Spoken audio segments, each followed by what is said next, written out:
বিসমিল্লাহির রহমানির রহিম। আজকের এই অনুষ্ঠানের সম্মানিত সভাপতি, আজকের অনুষ্ঠানের সম্মানিত প্রধান অতিথি জনাব আবুল বাশার সরকার, বিশেষ অতিথি এবং প্রাণপ্রিয় গ্রামবাসী সকলকে আমার সালাম, আসসালামু আলাইকুম।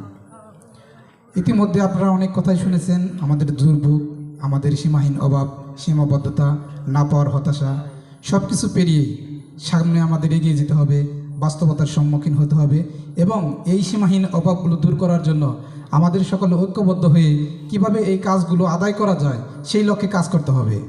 নাই হয় নাই হবে না এই বলে যদি আমরা পড়ে থাকি, অদূর ভবিষ্যতেও হবে না।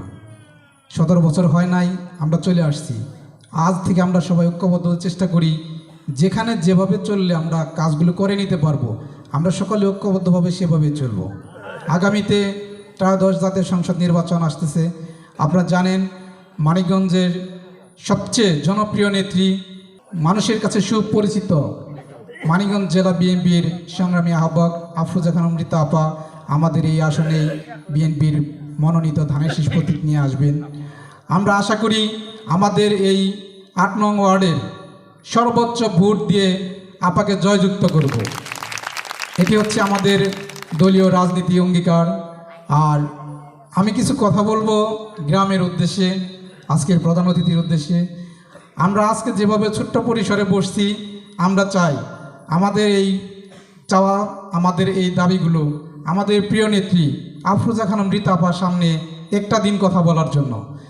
আজকের প্রধান অতিথির কাছে বিনীতভাবে অনুরোধ রাখবো, অদূর ভবিষ্যতের সামনে কোনো দিনে আমাদের কোনো অনুষ্ঠানে আপাকে আনার সুব্যবস্থা করে দিবেন, এই প্রার্থনা আপনার কাছে রইল। অনুষ্ঠানের এই পর্যায়ে আপনারা আমাদের রাস্তার অনেকগুলো বিষয় শুনছেন। আমি তবু কিছু আমার মতো করে বলবো, কারণ এই রাস্তা নিয়ে আমি বিগত দিনগুলোতে অনেকগুলোই চেষ্টা করছি আমার মতো করে। তো আপনারা জানেন আমার কিছুটা লেখনীয় আছে, আমি একটু সাংবাদিকতার সাথে জড়িত। সাতক্ষীরা উপজেলাতে আমি ইউনু মহোদয়ের কাছে এই বিষয়টা নিয়ে আমি অবহিত করি। আমাদের আজকের অনুষ্ঠানের প্রধান অতিথি আবুল বাশার সরকার সাহেবকেও আমি এই বিষয়টা অবহিত করি। আমি আমার বিভিন্ন পত্র পত্রিকায় আমার এবং আমার অন্যান্য বন্ধু বড় ভাই যারা আছে এই মিডিয়াতে কাজ করে, এরকম আমি প্রায় 10-15টা পত্রিকাতে আমি এইটা নিউজ কাভারেজ করি। তো আসলে আমরা যেটা দেখি, আমাদের কৈজুরি থেকে মালসি যাওয়ার যে রাস্তাটা, এটা হচ্ছে একটা প্রাইমারি স্কুল আছে এখানে একদম কোমলমতি শিক্ষার্থীরা যাতায়াত করে। বৃষ্টি হলে বড় মানুষের যাওয়া সম্ভব হয় না, সেখানে ছোট ছোট বাচ্চারা খুবই দুঃসাধ্যকর হয়ে যায়। এখানে আমাদের ধুল্লা স্কুল আছে, যা মালসির ছাত্রছাত্রীরা এই রাস্তা দিয়েই ধুল্লা স্কুলে আসে। আপনারা জানেন খনিরটাক বাজার বর্তমানে সকালকার বাজার হিসেবে ভালো জনপ্রিয়তা অর্জন করেছে। কৈজুরি, হামদুলিয়া, চামটিয়া, কলাসুর এইসব লোকগুলো এই রাস্তাটা দিয়েই যাতায়াত করে। তো আপনারা দেখেছেন ইতিমধ্যে যে এই রাস্তাটা কত বেহাল অবস্থা, যারা বাজারে যান সকালে বা এই রাস্তা চলাচল করেন তারা দেখেছেন। এছাড়াও আমি আপনাদের ভিডিওর মাধ্যমে এটাও আমি আপনাদের দেখানোর চেষ্টা করছি, এরকম অবস্থা আমাদের জীবন পার করা হয়েছে। তো এই বিষয়টা নিয়ে অনেক দুর্ভোগে ছিলাম আমরা। আশা করি আমরা আশ্বস্ত হয়েছি, পর্যায়ক্রমে 500 ফুটের মতো পাওয়ার আশ্বস্ত হয়েছি। পর্যায়ক্রমে আরও পুরোটাই হবে এমনটাই প্রত্যাশা রাখছি। এরপরে আমি বলবো কৈজুরি থেকে কমলপুর মেন্টুনগর এই রাস্তাটা দীর্ঘ 17 বছর আমরা আশ্বস্ত হয়েছিলাম শুধু এই রাস্তাটি পাকাকরণ হবে। বিভিন্ন সময় আমাদের উদ্বুদ্ধ করতো পাকা রাস্তা দাবিতে, চলো আমরা অমুক জায়গায় যাই, অমুক জায়গায় যেতে হবে।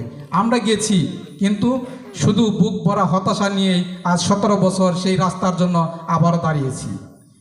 ভাবতে কষ্ট লাগে, যেই 17 বছর আমরা এই রাস্তা পাবো বলেই বিভিন্ন বিষয়ে আমরা ঐক্যমত হয়েছিলাম, কিন্তু আজকে আমরা সেই হতাশা নিয়েই আবার আমরা বসেছি। আর হতাশা হতে চাই না। সকলের কাছে অনুরোধ, আজকে প্রধান অতিথির কাছে অনুরোধ, এই হতাশা থেকে আমাদের মুক্তি করতে হবে। আর কত ধারে ধারে ঘুরব? মানুষ বিএনপিকে ভালোবাসে, আর সেই ভালোবাসা কর্মের মধ্য দিয়ে দেখাতে হবে। তাই আগামী নির্বাচনে কৈজুরিবাসী তার সর্বোচ্চ ভালোবাসা দেখাবে বিএনপির প্রতি, এবং বিএনপির নেতৃবৃন্দর প্রতি অনুরোধ থাকবে এই কৈজুরি অবহেলিত গ্রামটাকে এক ধাপ এগিয়ে আধুনিক গ্রামকে হিসাবে গড়ে তুলতে হবে। সীমাহীন অভাব কৈজুরিতে, যেটা আমার ছোট একজন বক্তা বলে গেছে। আসলে চাইবো কি, সে মনের দুঃখে চাইতেই পারে নাই, কারণ বিষয়টা যদিও কষ্ট হয় সেটা বাস্তব। আমাদের একটা প্রাইমারি স্কুল নাই, আমাদের চিকিৎসার জন্য একটা হসপিটাল নাই, একটা রাস্তা নাই। কেন একটা গ্রামের প্রতি কেন এত অত্যাচার, কেন এত হাহাকার করতে হবে আমাদের এই বিষয়গুলো? আমরা এই দেশের নাগরিক, এগুলো আমাদের পাওয়ার অধিকার ছিল।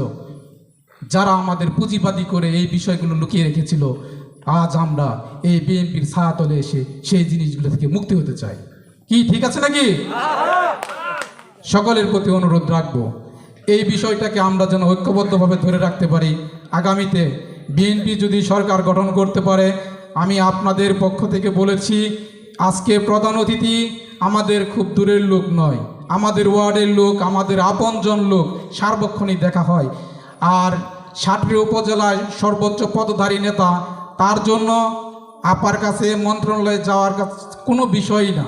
আমরা যদি আগামীতে সরকার গঠন করতে পারি, ইনশাল্লাহ এই রাস্তা এবং অন্য অন্য যে দুর্ভোগগুলো আছে পর্যায়ক্রমে মুক্তি হবে, সেই আশা ব্যক্ত করছি।